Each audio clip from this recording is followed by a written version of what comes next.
Eli, without further ado, let's jump the topic one of conversation. And this one, every Alabama fan can attest to and wants to be a part of, especially after seeing Nick Saban's reactions from the matchup against South Florida. There were several times where the former Alabama head coach was seen shaking his head in disbelief and disappointment. He was truly upset with a lot of the mental errors, the mental mistakes that happened on the field. And although the final score of the game was 42-16, South Florida kept the game close for the most part. It was 14-13 Bama for a good portion of that game. So we're going to look at here, Alabama must improve these things going forward. And it's something that the coaching staff, led by Kalen DeBoer, head coach, Nick Sheridan, offensive coordinator, Kane Womack, defensive coordinator, they've got to work on these things where this team is concerned after the South Florida game, heading into the matchup this weekend against Wisconsin. So, number one, you got to work on the excessive penalties have got to stop. Penalties have got to stop. And I'm talking about these mental lapse penalties, the false starts, delay of games, illegal man downfield, all this type of stuff, and then the several holding calls, that's got to stop. You can deal with one holding, but the excessive holdings, you got to put a stop to that. Now, I understand there were a few times in the game where the officials threw the flag and it was kind of a ticky-tack call, right? It was kind of that, what do you want them to do type ordeal. But 13 penalties for a loss of 130 yards is uncalled for. Eli, I go back to the 2022 game between Alabama and Tennessee at Neyland Stadium. Eli, you were there. Alabama had 17 penalties that game, the most in the Nick Saban era. That game was a high penalized game. The LSU game was a high penalized game, and Bama lost both of those matchups. The Texas game last year was a high penalized game, and Bama lost that matchup. So the excessive penalties got to stop. That's number one. Number two, Bama's got to have consistency in the run game. I mean, for much of that game, especially the first half, Alabama had, 39 yards rushing until one change was made on the offensive line, and suddenly Alabama was able to run the football the way it wanted to. Bama's got to be able to run the football consistently up front here. That's got to be fixed. Number three, you look at when you talk about Nick Sheridan, the offensive coordinator, you got to have more route concepts for these wide receivers in the passing game. I don't know how many times I counted, Eli, everybody was running a go route. This is not Bill O'Brien. We're not going back to Booth O'Brien and everybody's running four verticals. No, we're not going back to that. Like, we got to see some slants, some crossers, some digs, some mesh routes, some posts, some bang eights, something. We got to have a variety of route concepts out here. I mean, for crying out loud, the two touchdown passes that Jalen Milroe had was off a different route concept, Coach Sheridan. You look at the pass to Ryan Williams, that was a comeback route. Ryan Williams worked back the ball, caught it, turned, broke a tackle, scored. Variations of those route concepts. You look at Kobe Prentice, what do you run? Like a slant, kind of a skinny, bang, 8 post inside, caught the ball, bang, touchdown. Gotta work in variations of different route concepts. Not everybody is trying to run a go ball here. And the only time you throw the go ball is if you know I'm about to hit this thing.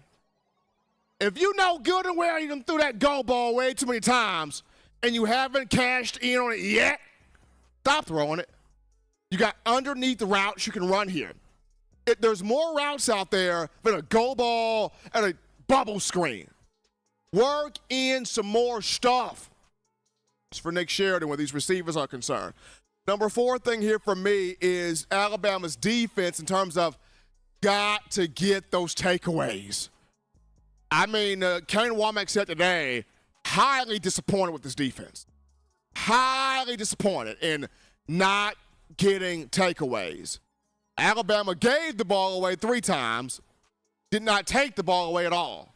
So this is going to be a week in practice where I know Coach Kane is jumping down everybody's throat starting tomorrow in terms of getting those takeaways. That's number 4.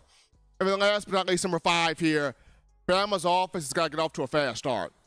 Back-to-back weeks, the opening drive, no touchdown, got to get off to a faster start than what you've been doing in the last 2 games. But starting this thing off here with the penalties, Kane and DeBoer got to find a way to cut down these penalties. And I look at this.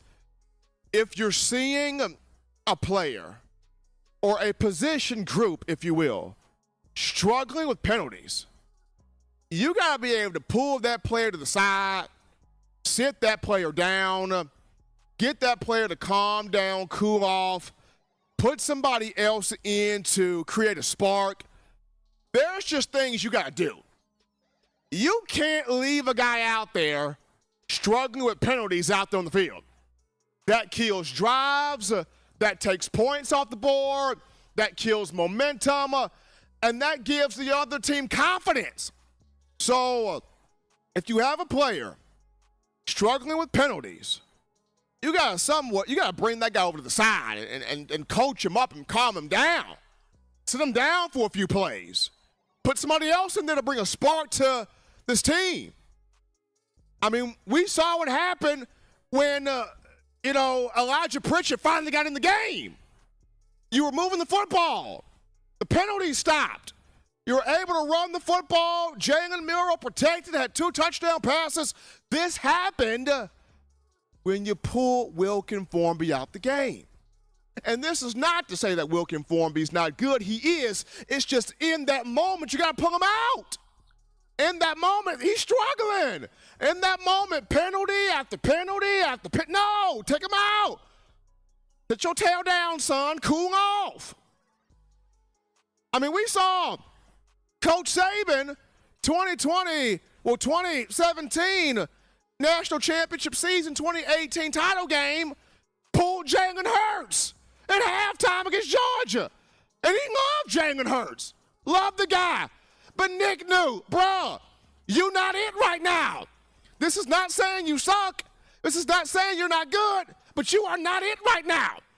We need a spark throwing this football. We need some juice offensively. And you are not creating that.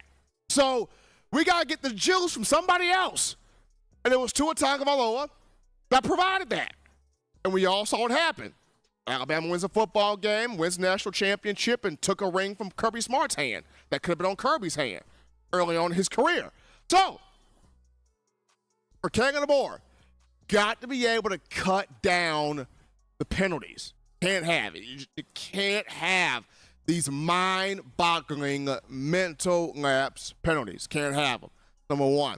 Number 2, the offensive line, running the football, offensive line coach Chris Kapovich, you got to get this offensive line right. You got to find your best 5 to consistently run this football. Now, I know in the matchup against South Florida, you had guys out there that were not used to playing together, that were not used to playing in the roles that they played in. Tyler Booker has never played left tackle in a game for Alabama before. He's played left tackle in practice, but not a game. I understand that. Geno Vandermark, this was his first start at left guard for Alabama. I get it. I understand that. Wilkin Formby, this was his big moment here as a young player against South Florida on the right side at right tackle. I get it. I understand that. But at the same time, you got to get your best 5 out there on the field. And after seeing Pritchett over the weekend, he has to be one of your 5. I mean, he's got to be one of your 5. Once Proctor returns, and I think that'll be this week, it'll alleviate a lot of the issues. Once Proctor comes back, offensive line should be a whole lot better. If anything, what South Florida taught us is how badly Alabama needs Proctor. That's how much the South Florida game taught us. How badly this offensive line needs Caden Proctor.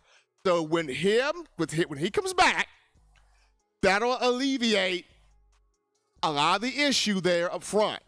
But you got to get your best 5 guys out there on the field to open up this run game a lot more consistently.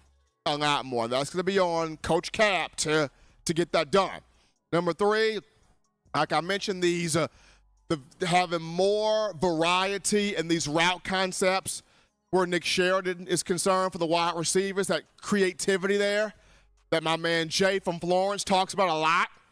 That creativity needs to happen in this game against Wisconsin, because I saw too many times go ball, go ball, go ball, vertical, go ball, tunnel screen, bubble screen, go ball. There are more routes out there in the tree for you to execute. And you saw when you started going to those comeback routes to Ryan Williams, when you started going to the skinny post bang 8 route to Kobe Prentice, both of those resulted in touchdowns. So you got to have more variety in the route concepts being worked there on the field. That needs to happen moving forward. Number 4, Kane Womack, got to have more of those takeaways defensively. Bama's got to get more takeaways. Got to take the ball away. And that's been an emphasis for Coach Womack since he got here, is whether it's interceptions, whether it's strip sacks, creating fumbles, whether it's laying guys out, forcing fumbles, and then recovering those fumbles, getting those takeaways, and then being able to score off those. After having 2 interceptions week 1 by Keon Saab, you weren't able to get anything against South Florida. Yes, you forced 2 turnovers on downs and preventing the Bulls from converting on 4th down, and that's good, but Womack wants more than that. This dude wants takeaways. He wants the ball taken away from the opposition. So it's going to be a big emphasis this week for Alabama's defense. And then last but not least here, this offense has to get off to a fast start. I'm just saying. You didn't score a touchdown on your first drive against Western Kentucky, and then you don't score a touchdown on your first drive against South Florida. Bama's got to get off to a faster start offensively. Penalties played a role in that, yes, but at the same time, Bama's got to get off to a strong start. Like, you got to come off hitting, clicking, because this week against Wisconsin, not going to be any easier. You go on the road to Camp Randall Stadium. It's an 11 a.m. kickoff. So that's tough. That's testing your mental out the gate. 11 a.m. kickoff. You got Luke Fickell, head coach of Wisconsin. He's going to throw a lot at Alabama. Especially with his defense. So you're Nick Sheridan, you're Kangan DeBoer, you're Jalen Milroe, you're Alabama. You got to get off to a fast start on the offensive side of the football. And that's scoring points offensively. But those just my 5 things that Bama has to fix. They got to fix moving forward. They got to clean this stuff up, getting set for Wisconsin here this week on the road. But we take our first break here on the show. Don't touch that dial. We're just getting started. Upon our return, we go on the phone lines to grab your calls, your thoughts, your conversations. We definitely want to hear from you and get your energy right after this.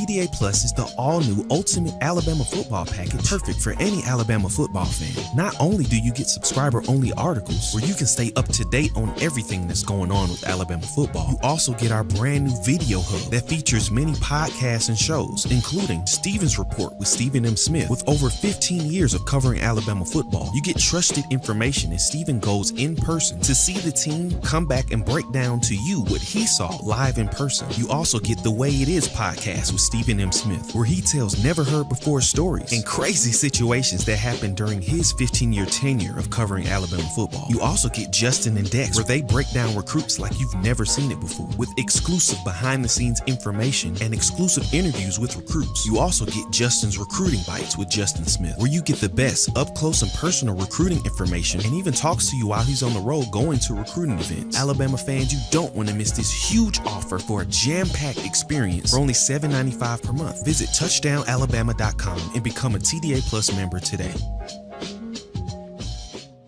Thank you for tuning in. Show your support right now by clicking that like button. If you haven't subscribed, hit the subscribe button now and enable all notifications to make sure you don't ever miss any of the best Alabama football news, notes, and information right here on Touchdown Alabama. All right, Bama Nation, what's going on? We're back rocking and rolling with you to the action from the break on a Monday. Getting that work week started off for you correctly in my own words. Yours truly, Stephen Smith of TDA. Gotta show some love to my man Brian Watson.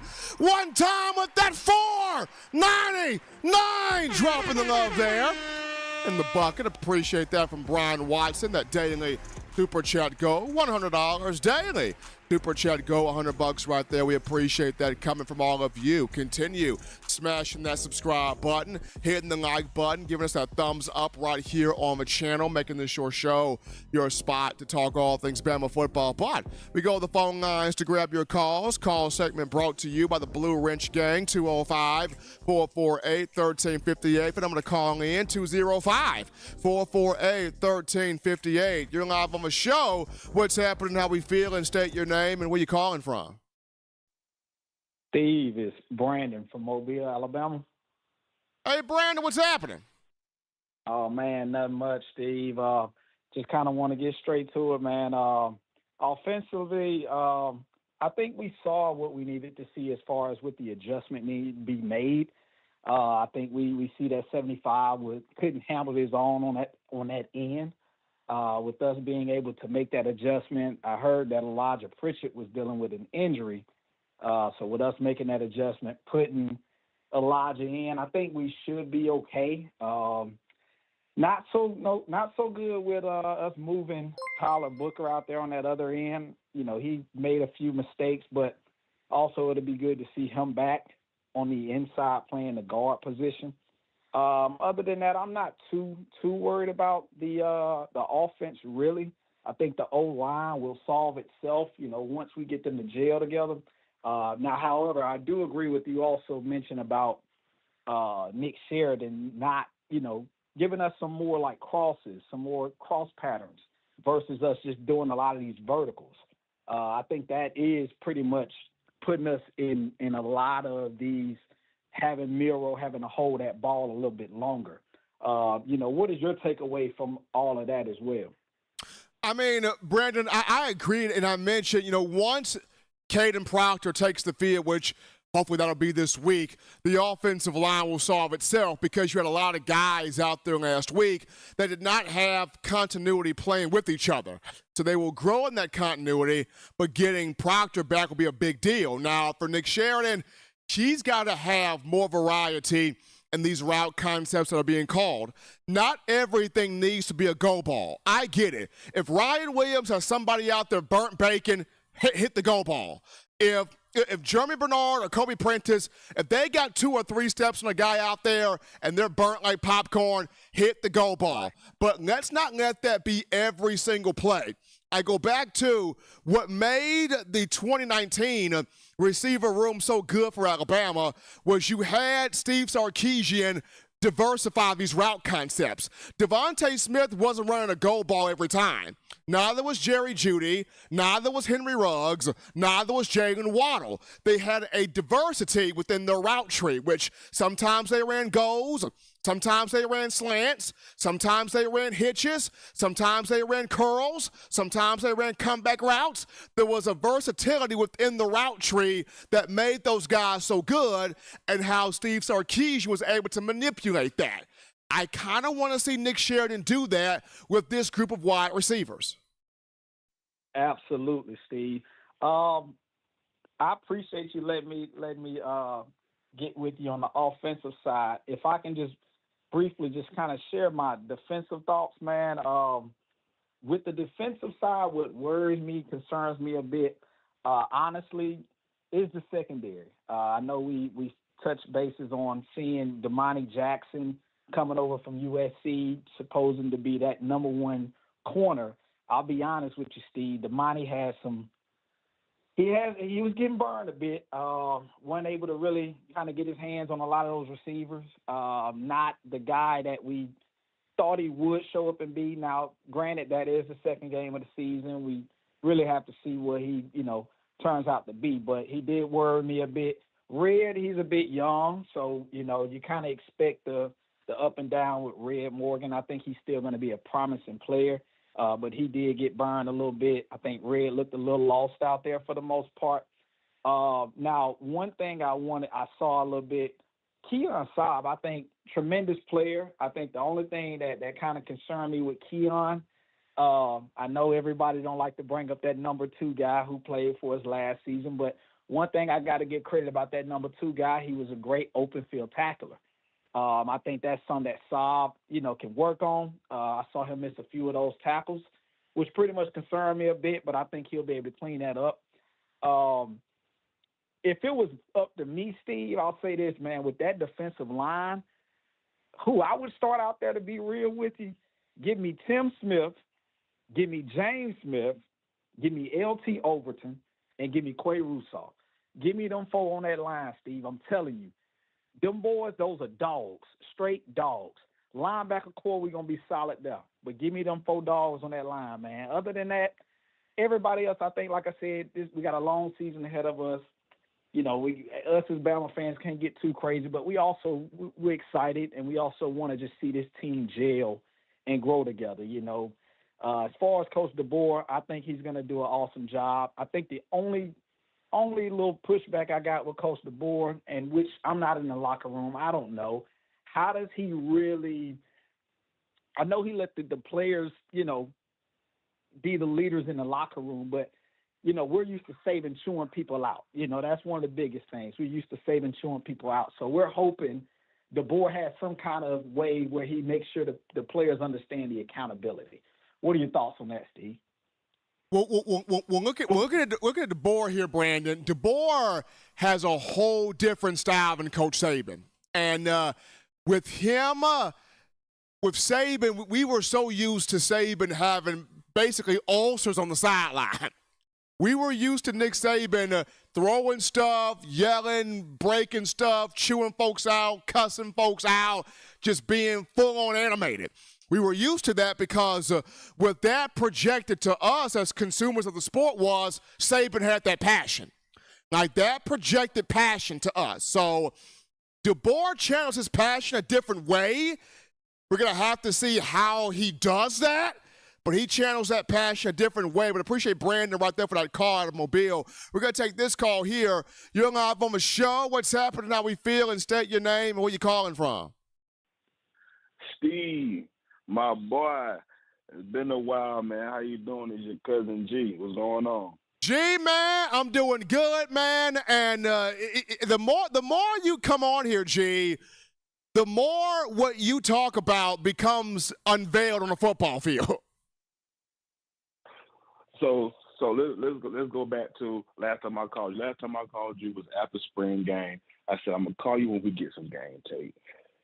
So after spring game, I said I think Jeremiah Beaman would take some time. We've seen Jeremiah being out there with the first team unit, right? Yeah. Your boy JJ in the middle. We know he's our best pass defending middle linebacker, so it's good to see that. And then I feel like James Smith would take some time, and it's good to see that. But now we got some game tape. I got to talk about the good, the bad, and ugly. First off, let's start at receiver.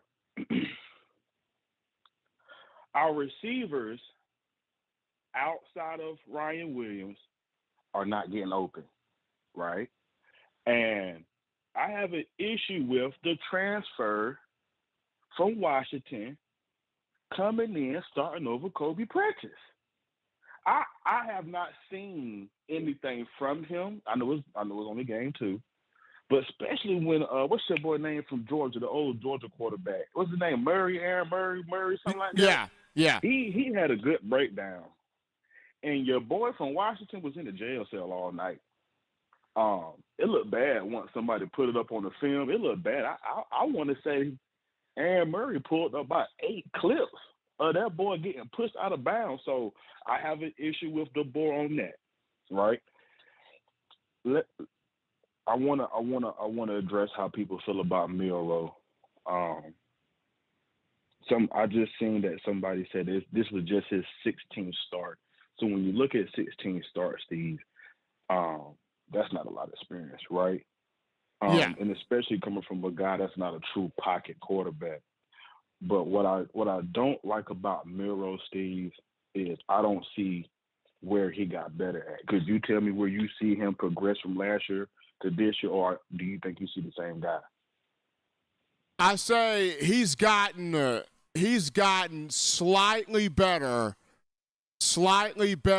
in terms of his reading, in terms of going through one read to the next, slightly better. But I still would like to see him make decisions faster when he's under duress, because I'm still seeing him shaking when pressure gets to him, and he's like, "Oh snap! What do I do now?" Like, I'm still seeing that when pressure gets to him, he completely bails the pocket, and it's like, okay, what's next? Instead of, I know there's pressure coming, I got my hot read here, let me get this ball out, or I know there's pressure coming, I'm going to get out of this pocket and run and make some work. It's like he's still caught in limbo if pressure hits him. Yeah, especially when they crowd the line of scrimmage. When this is what I don't like about Miro's game. He's a great athlete. You know how we feel about him. But what I don't like about him is you don't really see him know where he's going. You know what I'm saying? Like, pre-snap, you got the guys huddling against the line. They might put 8-7 guys on the line and they bail whoever they bail, whatever. I don't really see him when the ball is high, unless it's a design. I don't see him knowing where he's going. And another thing that hurts that is, like I said, outside of Ryan Williams, our guys aren't getting open like that, Steve. I'm going to say this, I'm going to let you go, I know people want to talk. People aren't concerned about the USF game, but I am. And the only reason I am because I still like to judge things off the old Bama, because that's the best standard that you have.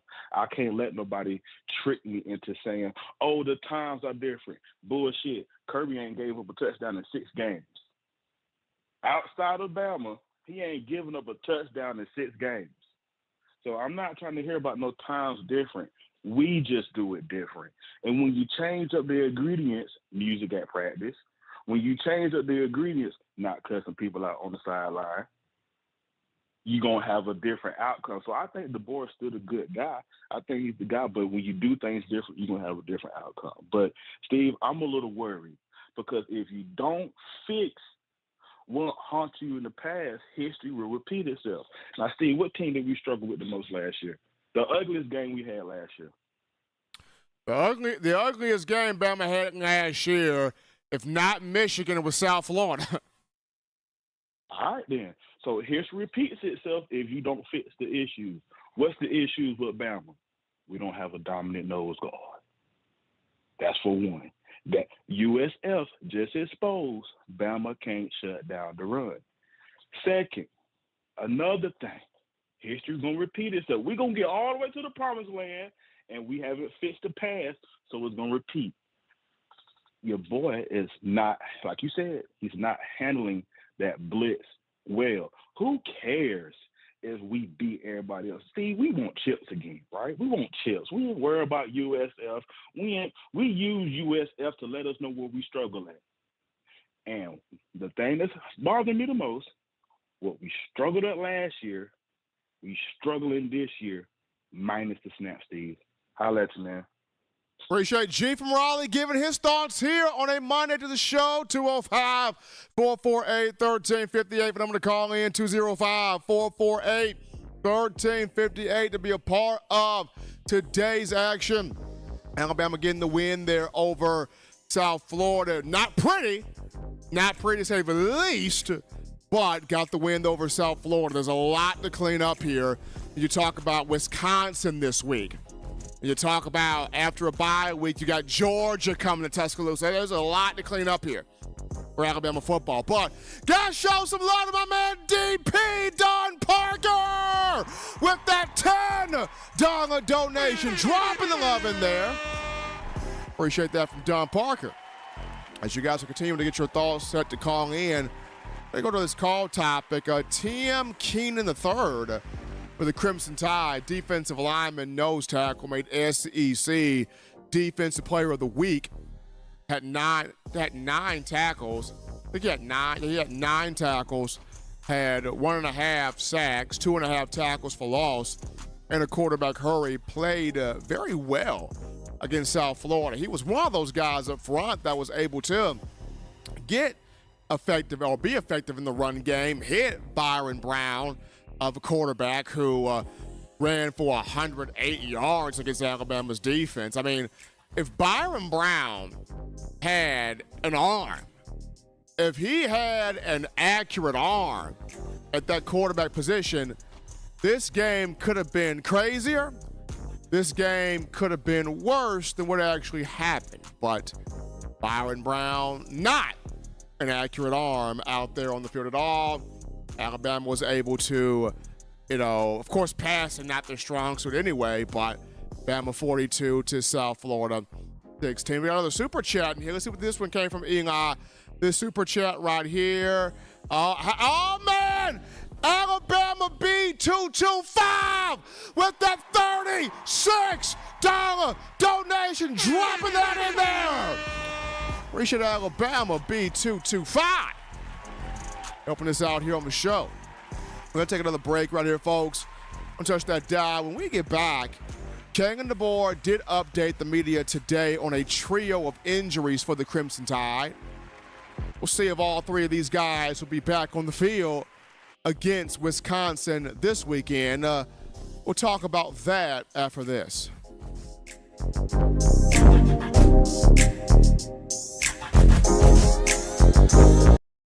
We're out here at Alumni Hall in Tuscaloosa.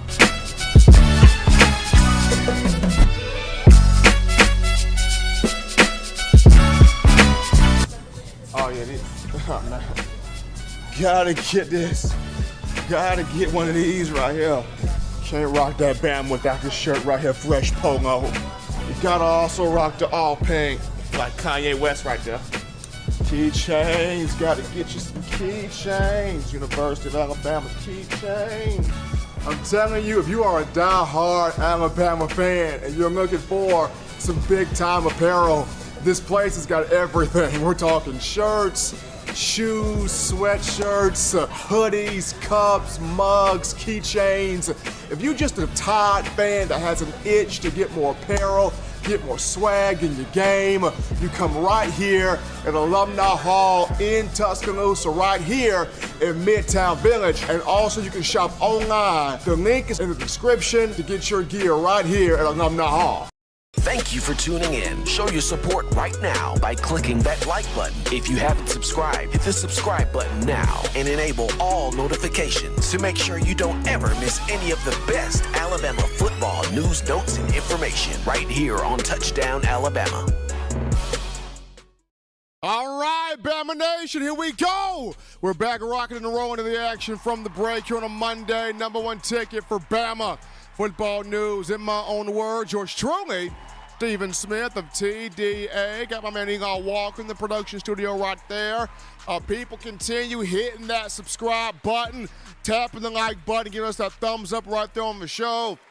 Make this your spot, your channel, your network, your avenue to talk Crimson Tide. But we get into topic 2 here of the conversation. Kalen DeBoer updating some injuries here for the Crimson Tide. Hopefully all 3 of these young men will be back on the field against Wisconsin this Saturday. First road test for your Crimson Tide, Camp Randall Stadium in Madison, Wisconsin. The game will be an 11 a.m. kickoff. Fox, big noon. We'll have the coverage there on the matchup. And Coach DeBoer updating the likes of Elijah Pritchett on the offensive line, Caden Proctor on the offensive line, and Cole Adams at wide receiver. So starting this off with Elijah Pritchett, who did play in the fourth quarter with 6 minutes left there in the matchup. We saw Pritchett take the field. Saban fielded Bryant Denny when he got out there. I mean, Alabama's offense figured out to play football again. It was inept for a little over 3 quarters, and then here comes Pritchett, comes off the bench, goes in the game. Alabama's able to rip off long touchdown runs with Jam Miller and Justice Haynes. And then Alabama able to block Jalen Milroe or protect Jalen Milroe to have 2 touchdown passes to Ryan Williams and Kobe Prentice. So that was big there for Pritchett. Pritchett, who was banged up throughout the week of practice with an ankle issue. Of course, DeBoer didn't want to push him out there, but Pritchett wanted to be out there, wanted to get out there on the field, saw his guys struggling. Like, coach, hey, put me in here. I'm ready. Put me in here. Pritchett goes out there. We saw what happened. He got through the game healthy. He'll be good to go this week. Pritchett will be good to go this week against Wisconsin.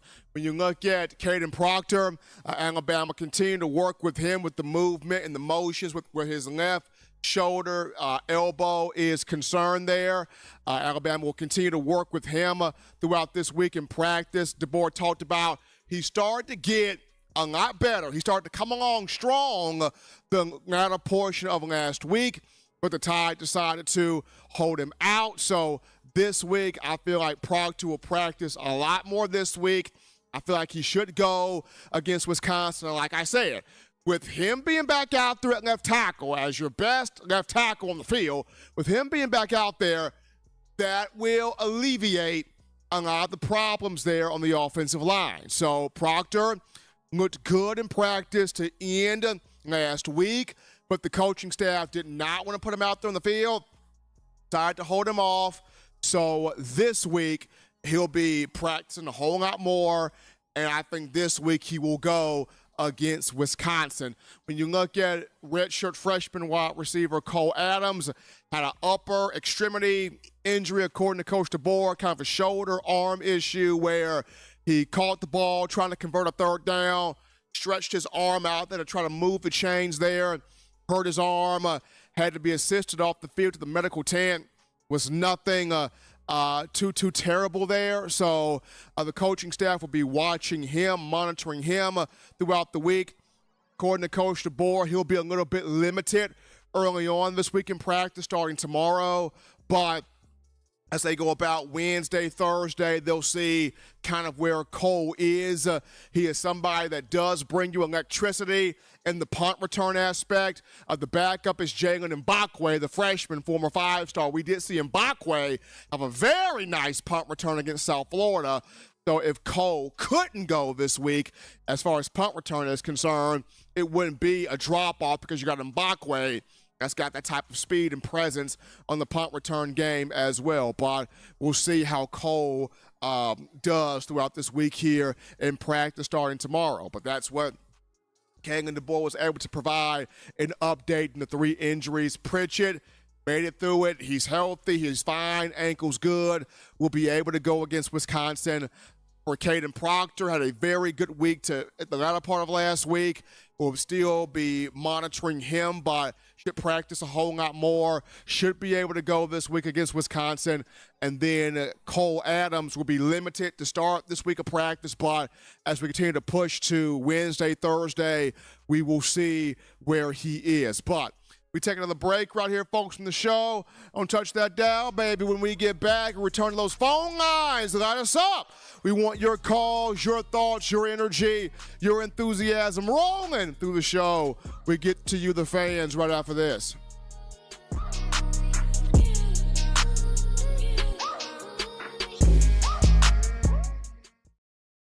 Every sports fan deserves the proper representation. Whitwell Sports introduces to you the Title Towel. Wave that Title Towel in the air like you just don't care. In support of Kalen DeBoer and the Alabama Crimson Tide. Only $9.99 and it lasts a lifetime. Head on over to whitwellsports.com and get your Title Towel today.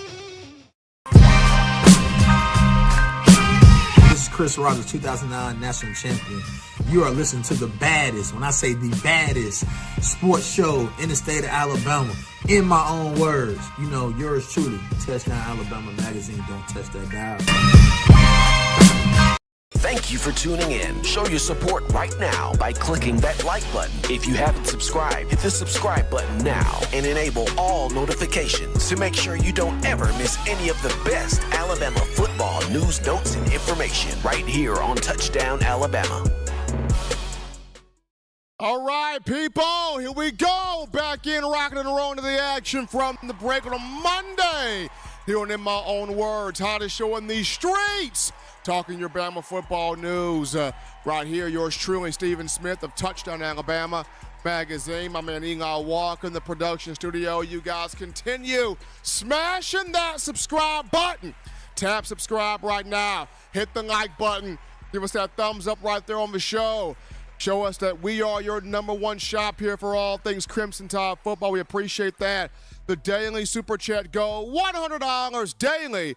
Super Chat go, $100 right there. We appreciate that from all of you. But phone lines open, 205-448-1358. The number to call in to let your voice be heard on the show, 205-448-1358. And one more time, 205-448-1358. Want to hear from you. And as you guys are getting set to call in, Eli, an amazing call topic of everything that happened on last week.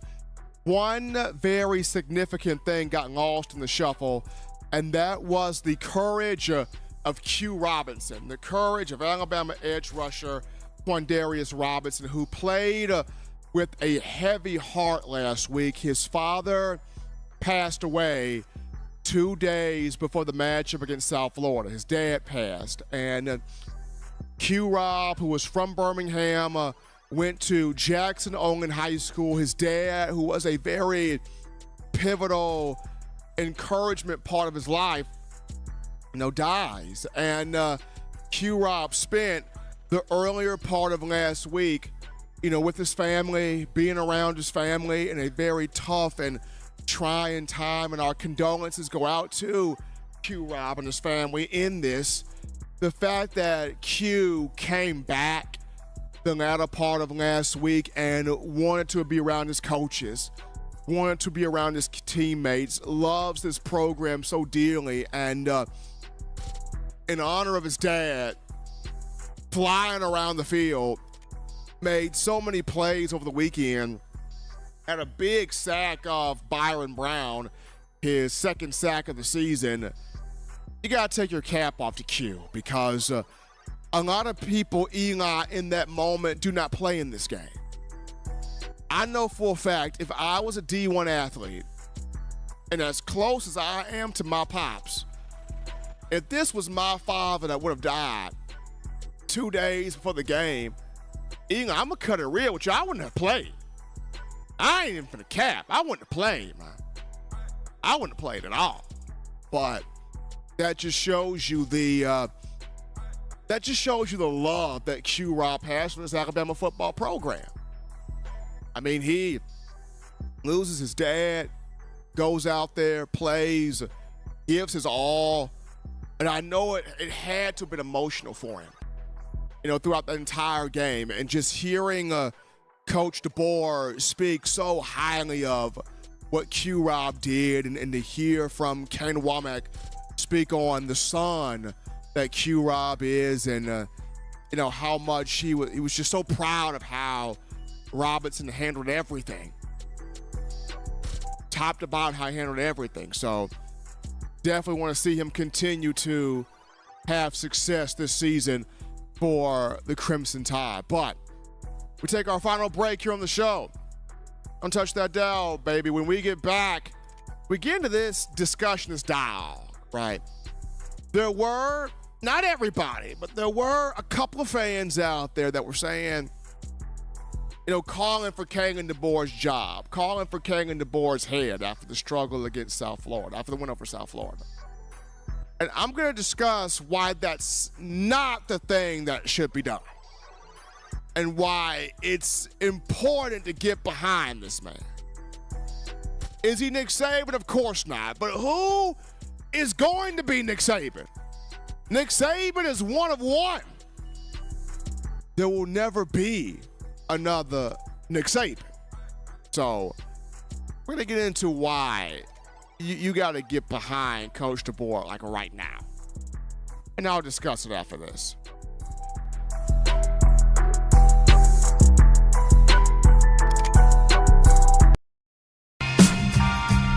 I'm Malachi Moore, and you're watching In My Own Words with Stephen M. Smith on Touchdown Alabama YouTube channel.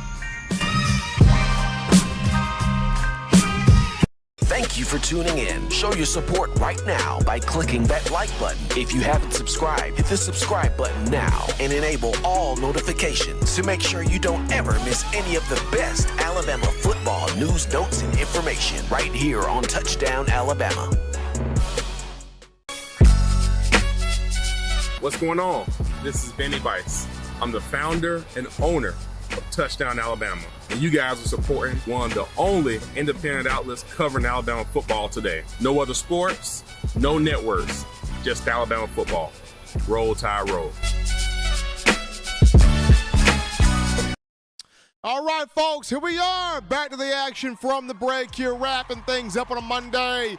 Hottest show on the streets. We're talking Bama football news. In my own words, yours truly, Stephen Smith of TDA. And in our final discussion of today, there were a couple of fans, not everybody, but just that rare couple after the South Florida game that are like, man, we need to go on ahead and get rid of DeBoer, man. I don't see the passion from Coach DeBoer, man. I mean, Coach Saban would have been yelling, screaming, cussing, throwing headsets, breaking stuff, having ulcers, chewing folks out, cussing folks out, me-mugging everybody. DeBoer way too calm for my blood.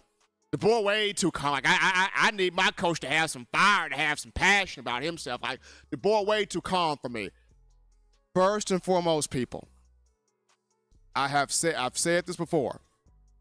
Do not compare Kalen DeBoer to Nick Saban. There will never be, in the history of our lifetime, another Nicholas Lou Saban Jr. There'll never be, in the history of our lifetime, another Nick Saban. Okay? In his own words, Nick had his flavor, and his flavor worked. DeBoer has his flavor. Let's see what that is. Now, I understand a lot of you equate what Nick Saban did as passion, right? And y'all want to see what is that passion like for Coach DeBoer. He shows his passion in a different way. I'm pretty sure while the cameras caught Nick doing all of his thing, DeBoer probably shows his passion by pulling a player aside privately and ripping him a little bit. DeBoer may show his passion privately by in the locker room. And that's fine. That's fine. If that's his choice. if that's what he chooses to do. Not every head coach is going to have the antics of Nick Saban. Now, of course, we did see Kane Womack visibly frustrated at times during plays in the game. And you as a fan is going, Kalen, look at Coach Womack. Do that. Do what he doing. There was a moment where ESPN panned to the box and Nick Sheridan is losing his mind up there in the box. And everybody's like, Kalen, look at what Nick Sheridan's doing. Do that. He's got his own style, folks. So to sit there and go, you know, we need to drop this man now, man. We need Saban back, man. Like this is not passion right here. The man is 2-0. He's undefeated so far. Nick Saban's first year at Alabama, y'all, was not peaches and cream. And I understand that point in time, Alabama is completely different from this point in time, Alabama. I get it. But Nick Saban's first year, y'all, was not peaches and cream. I think we all forget that 2007 Alabama team lost to Louisiana Monroe at home 14-21. I think we all forget that sometimes. I think we all forget that Alabama team in 2007 lost 6 games. I think we all kind of forget that. And I think we all kind of forget that team. We were looking at Nick Saban like who did what for and why. We all were looking at Coach Saban like, did we make the right decision here? He went 7-6 year one. We lost to UL Monroe. Can I hit the panic button now, Mom? Can you give me one blood pressure pill, Mom? Maybe 2. Bump that. Give me the whole bottle. Like, we all saw that happen in 07. But did we just immediately write Nick Saban off the dry? Did we immediately just do Nick Saban like Wilson in the movie Castaway and didn't give him a life preserver? Did we immediately just, cast Nick Saban to the side like he was some strange disease? No. Like, Bama Nation, y'all stood behind that man. And y'all saw what became of it. 2 years later, he's a national champion, right? So you look at Kalen DeBoer. It's just the first 2 games, people. It's just the first 2 games.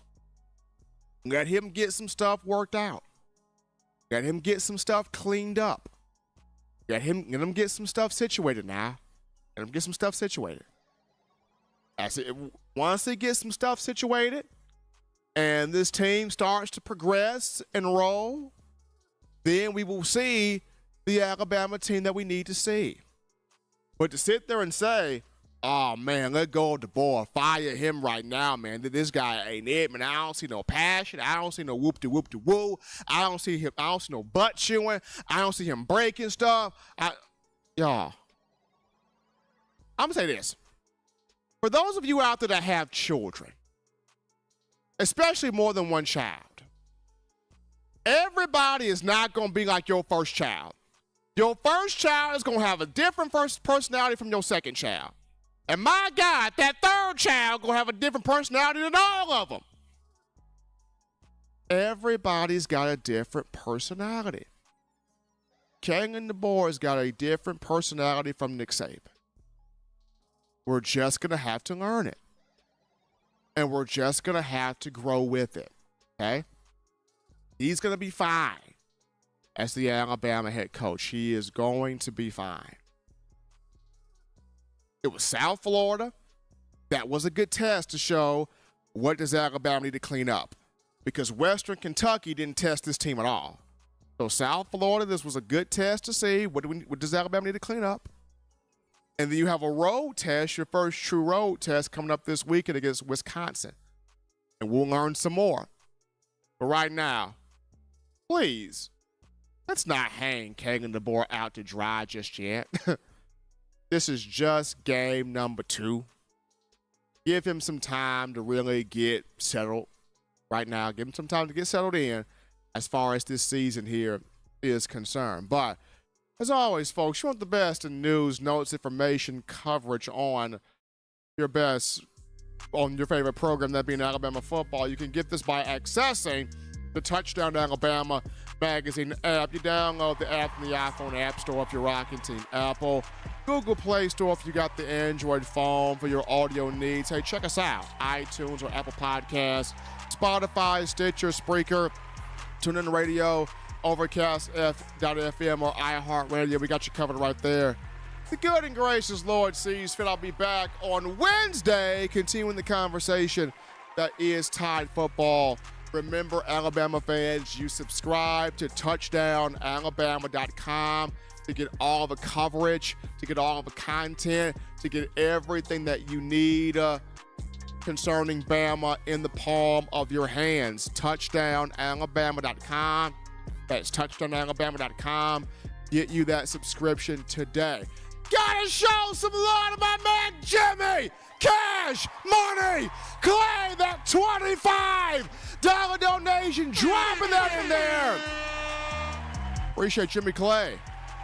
Gotta show some love to all of you, the Bama fans, for the donations, chatting in the YouTube chat line, calling in, making this your spot here for all things Bama. Gotta also show some love to my man Eli Walker in the production studio. Till next time, folks, husbands, love your wives. Wives appreciate, value those husbands. Children, you guys continue doing the right thing, fun thing, good thing, smart thing, legitimate thing to not be bored and getting that schoolwork done there. You get yourself those 3 hearty meals a day, those 3 great laughs a day. You protect yourself. You protect the loved ones around you. Be patient with King and the Boar. Be patient. Till next time, folks, I'm your man, Stephen Smith, and you've been listening to In My Own Words.